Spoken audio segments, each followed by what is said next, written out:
They humiliated a black cleaning lady. Minutes later, she fired the CEO. Evelyn moved like she belonged to a different rhythm than the rest of Hawthorne Beck.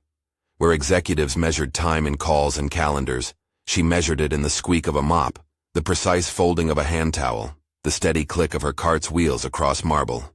Her uniform was always neat, navy smock, sensible shoes. Her name badge a small metal rectangle that most people glanced past as if it were part of the furniture. She was 55, black, with hair that had thinned at the temples and a laugh that came from an old habit of finding light where it wasn't obvious. She had worked at the building longer than most of the managers had held their titles. She knew the echo of the elevators at 8 in the morning, the way the sunlight slid across the atrium at noon, the places the office plants liked to be watered. People saw the building. Very few saw Evelyn. If you walked behind her cart, you would hear the details. The soft drag of a broom, the cloth's whispered slide over glass, the small, careful taps as she rearranged chairs so they lined up like soldiers. You would notice the calluses on her palms, the faint crinkles by her eyes that deepened when she smiled. You would not hear the apology she took for spills she did not make, or the private counting of small indignities that stacked up and made a wall inside her. A week before the meeting that would change everything, a group of executives lingered in the lobby after a press event. Alan Greaves, the CEO, had a presence that filled a room, a certain lean of jaw, quick dismissal in his voice, the habit of making a remark and letting it land like a pebble that rippled across a pond. He walked past Evelyn as she polished the brass plaque that bore the company's name, barely looking up. "Watch the floor, Evelyn," he said to no one in particular, the sentence more a bark than a request. They all laughed. The sound was light. The effect on Evelyn was not. A junior executive told a joke about cuts and keeping the place tidy for the fewer people left, as if the work itself could be reduced to a punchline. Someone imitated her, the gait of the woman who came and went without being acknowledged, and another laugh followed. Evelyn kept cleaning. She had absorbed that kind of belittlement the way she had absorbed the damp of winter. It soaked in, and the only thing to do was protect what she could. But the moment stayed with her. Not because of the words alone, but because it was not the first time an easy joke used the people who kept everything running as its butt. If that first image of her invisibility is the lens, what might go unseen are the reasons the lens was blind to begin with. Evelyn had not always been invisible by choice. She'd been married once, to Thomas Caldwell, a quietly meticulous man who liked numbers and plumbing fixtures in equal measure. Years before, when Hawthorne Beck was still a rising firm, and not the skyscraper it had become, Thomas had put some of their savings into company stock. It was a small act then, an act of faith in a future that felt reachable. When he died, the shares became Evelyn's. She never made a scene about them. She never told her co-workers. She continued to come in, cart in tow, keenly aware of what David in maintenance called keeping the wheels greased. Years passed. Hawthorne Beck changed hands, bought back shares, expanded, and professionalized. Executives came and went. Stock swelled, buybacks and other financial moves, technical in the way only financial filings can be, reduced the publicly traded float. Evelyn noticed none of this. She noticed how people spoke when the room had no cleaning staff in it, how decisions were made in sub-basements and pitch rooms far from the break rooms where the staff ate. But she kept the house. She polished glass people assumed was already spotless. One afternoon, a notice arrived in the staff inboxes about a town hall. Alan Greaves was to speak about lean measures and strategic realignments. Evelyn was mopping the conference room where the town hall would be held. She would later say she could hear the city through the glass, the faint honk of taxis, the clerk's pen scratching minutes upstairs.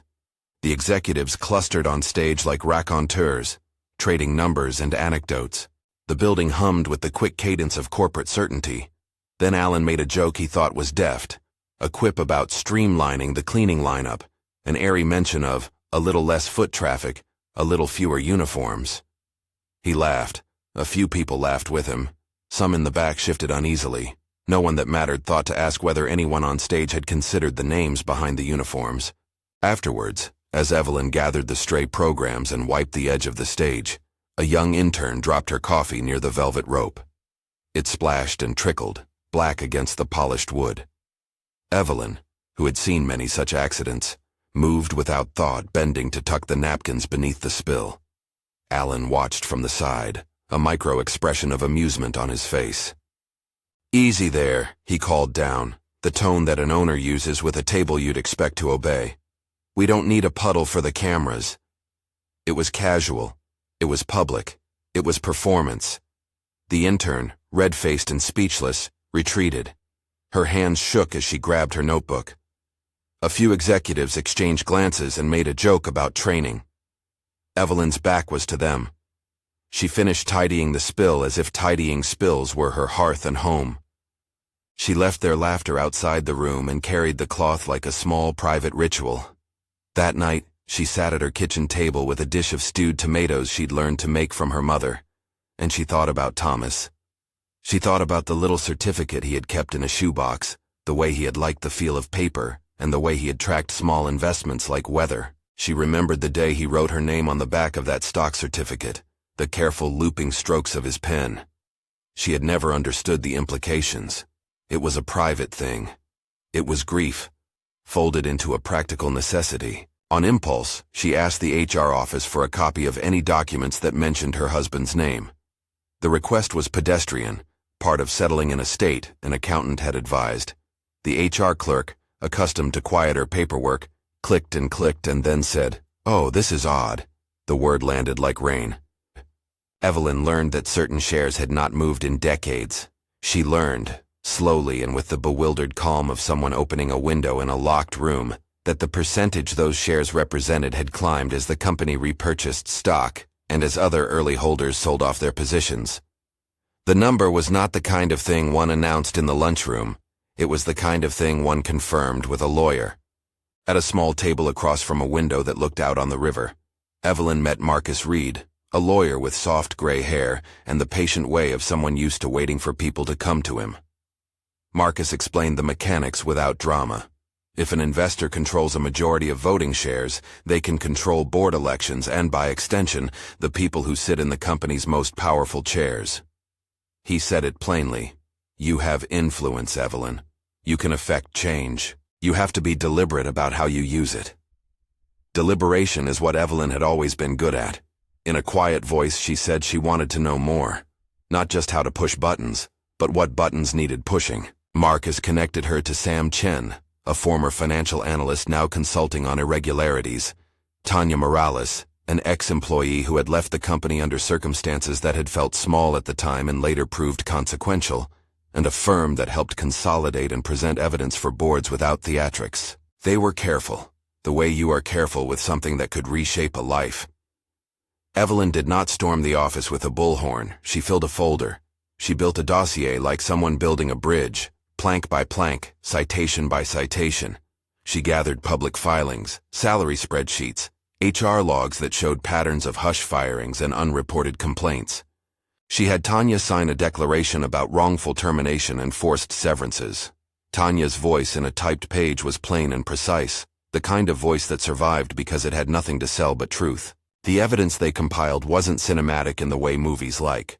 There were no dramatic confessions recorded in stairwells. There were, instead, motions by committee, expense reports with dubious entries, an internal memo urging managers to minimize ritual recognition events, and an HR note suggesting that some complaints lacked corroboration after supervisors were allowed to adjudicate their own cases. The pattern that emerged was clear to someone trained to spot holes, a culture that protected mistakes at the top and punished the people who kept the place running. Evelyn practiced what she would say. She did it in the mirror, in the kitchen, in the tiny spare room that had been their office. She practiced the cadence that kept her voice even, and the pauses that would let listeners absorb what she had to say. It wasn't anger that she practiced. It was clarity. In the meantime, the daily smallnesses persisted. A new office memo rearranged the cleaning schedule without consulting the staff, and Evelyn had to pick up shifts while no one bothered to ask if she could. A manager once asked, at a cocktail reception, "Do you ever think of doing anything else?" as if the question could be answered with a shrug. She'd supplied coffee to interns who had come later to be promoted into management. and she'd watched promotions happen from the sidelines like seasons, but there were small kindnesses too. Rosa from Night Crew left a small jar of candied ginger in the break room and a note that said, "For strength." Denise, a co-worker, had once covered for Evelyn when she needed to be at the hospital for a family emergency. The young intern, Noah, had once stayed after an event to help her lift a heavy cart, and his hands had been awkward but sincere. These were the invisible scaffolding that held her days. They were the reason she cared enough to prepare a quiet, legal, inexorable kind of justice. When Evelyn called for a shareholders' meeting, she did it with the kind of procedural courtesy that surprised many who assumed their power was an exclusive thing. Notices were sent. Council was notified. Her allies advised how to frame the motion. First, call for a vote to replace certain board members with independent nominees, who would, in turn, evaluate the CEO's conduct.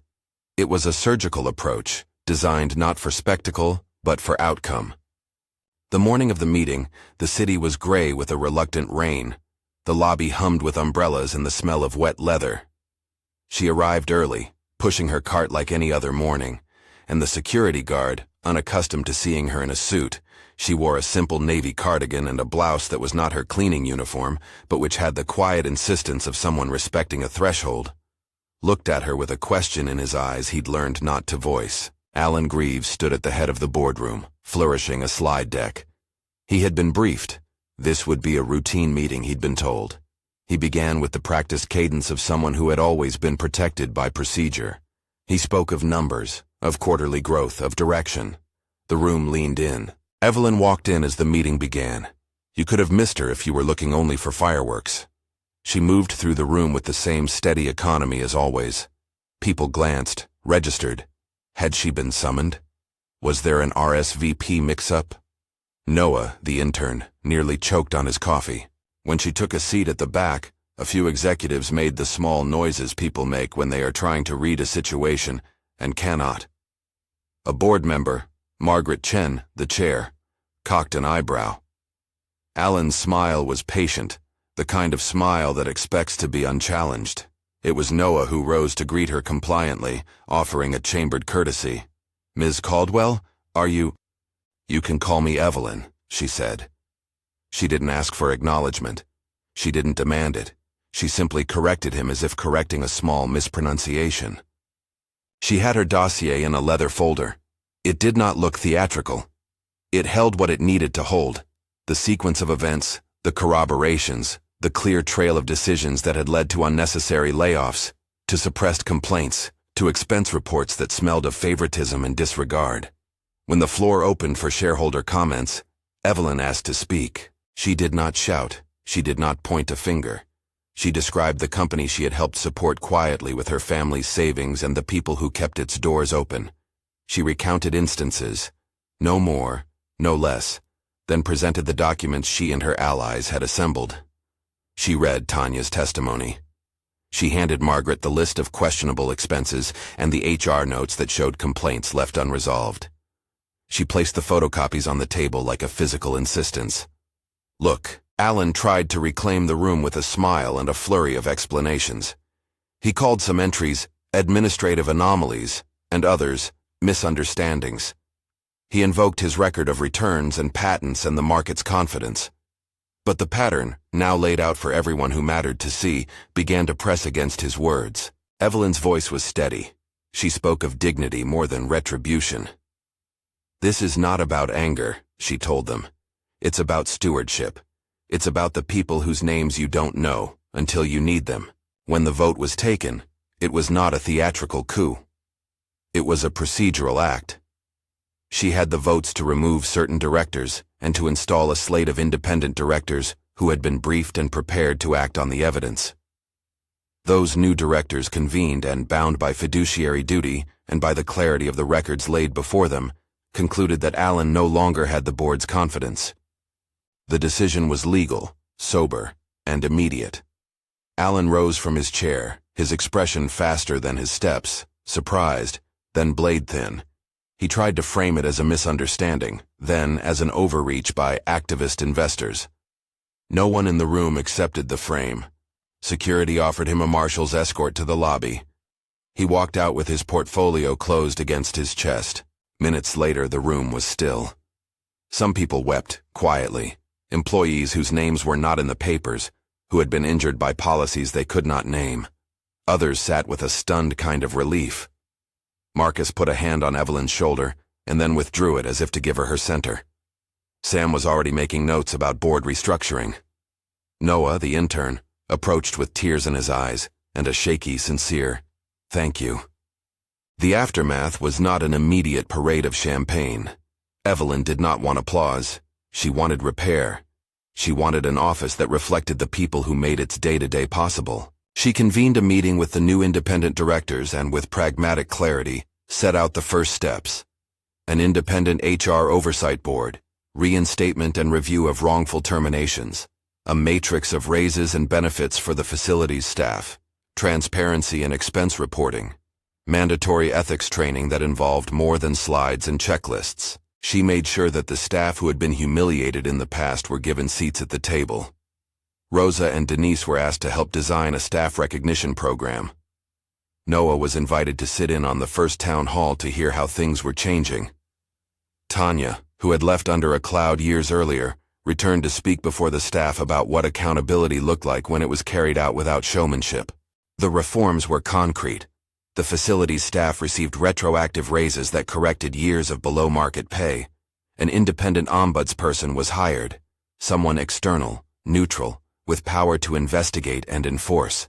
Expense policies were rewritten, not to create a show of regulation, but to make sure that no one could hide favoritism behind a ledger. Health benefits were adjusted to cover more hours for part-time staff. Town halls became town conversations. Resources were set aside for translators, for comfortable seating, for midday schedules that recognized caretaking responsibilities. Evelyn watched from the fringe of these changes, not as a triumphant sovereign, but as someone who had come to a realization and acted upon it. She would stand in the break room sometimes and hear conversation about the week's wins and losses, and not feel like an outsider. The young intern who had spilled his coffee became a pause of affection in the cadence of the office. He would bring her a donut sometimes. She would tuck it in the pocket of her cardigan and bring it home for a nephew. There were quieter payoffs, too. HR sent out an email acknowledging the shortcomings of the past, and some managers offered private apologies that rang with genuine humility. A long-serving receptionist who had learned to bridle her language when executives spoke dismissively found herself given a platform to manage front of house with new authority. The promotions that had once seemed opaque now followed clearer, public paths. The structural shifts made it harder for the kind of casual cruelty Evelyn had endured to hide. Evelyn did not sign oversized checks to herself. She refused the spotlight that would have made her a caricature of righteous vengeance. Instead, she set up a small scholarship in Thomas's name for staff who wanted to attend night classes, and she arranged for a modest bonus program for those who had been underpaid. She insisted on monthly town halls where anyone could speak without fear of repercussion. In one of those early town halls, an older manager who had been complicit in the past stood up and said, "I'm sorry." It was the kind of apology that came after reflection, not from panic.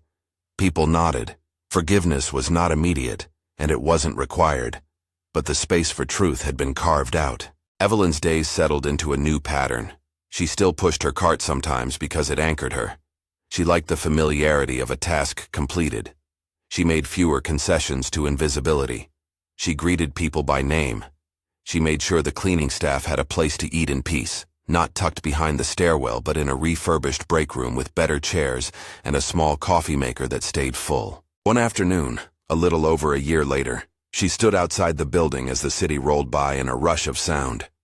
Noah, no longer an intern, but an associate, joined her with 2 paper cups of coffee. He handed one to her with the clumsy reverence of someone who had watched a new world take root. He held up his cup like an offering. "You change things," he said simply. Evelyn smiled. "We change things," she said, more precise. "Not me. Not alone." He blinked and then said, "You made them listen." She thought of Thomas and the quiet certificate tucked away in a drawer. She thought of the long, patient accumulation of small acts. She thought of the dignity she had insisted upon and the way it had reframed a room. For years, She had been measured in mops and cloths. She had translated that care into a steadier, more public stewardship. There were moments that still stung. Sometimes she would overhear an executive use the language of efficiency in a way that felt like a test. Sometimes old habits returned in slow, stubborn ways. But the structure around them had shifted. Policies had teeth now. People had recourse. The staff had voice. Her victory, if it could be called that, was not a single dramatic blow. It was a series of lawful, patient moves, a better understanding of how shares worked, an assembly of credible witnesses, the legal tools to call a meeting, a willingness to open a folder and tell the truth. She had refused spectacle and opted for something slower, the work of reordering a small ecosystem. It was, she thought more than once, the kind of justice that lasted. On a warm evening, she passed the atrium and saw a group of people gathered for a celebration the company had staged to mark a new fellowship program. The noise of laughter and clinking glass filled the high ceiling. She paused to watch. Rosa arranging a display of pastries. Tanya talking to a young woman about returning to school. A new HR director leading a conversation about mentorship. Alan's departure had ripples. Some clients had left. Some vendors had balked at the change. But the company's direction, recalibrated by the very practical reforms Evelyn had insisted upon, steadied. The board meetings no longer felt like a closed country club. There was oversight. There was transparency. There was, for once, a recognition that dignity had a price, and that price should be front of mind in every balance sheet. Evelyn never allowed the story to become about her in the tabloids or the glossy profiles some in the press wanted to write. She declined interviews that would make her into a symbol. When a local paper wanted a photograph, she offered a small portrait, a candid shot in which she was mid-smile and mid-mop, the cart visible in the background. It was honest and unvarnished. On a quieter note, she reconnected with the community choir she had sung with years ago on Sundays. There were old friends there, people who knew her full life beyond the building. They invited her to sing at a small fundraising dinner the new directors had organized for a local shelter. She stood in the back, voice low and sure, and for the first time in a long time, felt the consonance of something healed. People still told versions of the story. Some called it a fairy tale of comeuppance, others called it a study in corporate governance. Noah introduced it to new hires as an example of agency and responsibility. For Evelyn, it was the culmination of a lifetime's worth of patient attention, not to humiliation, but to steadiness. She had turned the thing people assumed was her lack of power into leverage. When she would tell close friends the story over a pot of soup, she always emphasized the small things. The lawyer who explained things in plain language, the former employee who told the truth when it mattered, the intern who had apologized with floods of embarrassment. The drama, she insisted, had been in the quiet work. On the anniversary of the meeting, the staff gathered in the refurbished hall. There was a modest cake and a speech from the new chair of the board, who thanked those who had stumbled and those who had led. Rosa read a small note from staff who had benefited from the scholarship. The applause was not raucous. It was patient and contented. The sound of people whose labor was no longer erased by a neat, facile joke. Evelyn stood to the side and watched the scene, feeling the tug of a long rope finally anchored. She had been humiliated publicly. She had felt the sting of jokes that positioned people like her as invisible props. Minutes had passed, and then a different kind of action unfolded. Carefully, legally, irrevocably. In the space between humiliation and consequence, she had chosen to assemble proof, call witnesses, and make the corporate mechanisms work on behalf of those who were often overlooked. The young intern, now a steady presence, and a few members of the cleaning staff came to stand near her. They shared small stories about what the changes meant, a child's enrollment in a daycare that had been impossible before, medical bills paid without panic, a manager who said thank you and meant it. Their voices braided into a quiet testimony. When a system is fixed, the ripple is human and broad. She walked out into the evening with her cardigan folded neat around her shoulders. The building behind her gleamed, its windows reflecting a city that had the habit of moving on. She paused and touched the metal plaque near the entrance, her hand on the company name, the letters warm from the day's sun. She felt the ordinary peace of someone who had done what needed doing and then returned to the ordinary business of life. If anyone asked her in the years that followed whether she felt triumphant, she would smile and say, "Justice for me was never about making somebody lose. It was about making sure nobody could laugh like that again." Noah walked beside her, handing her another paper cup of coffee as if it were a small medal.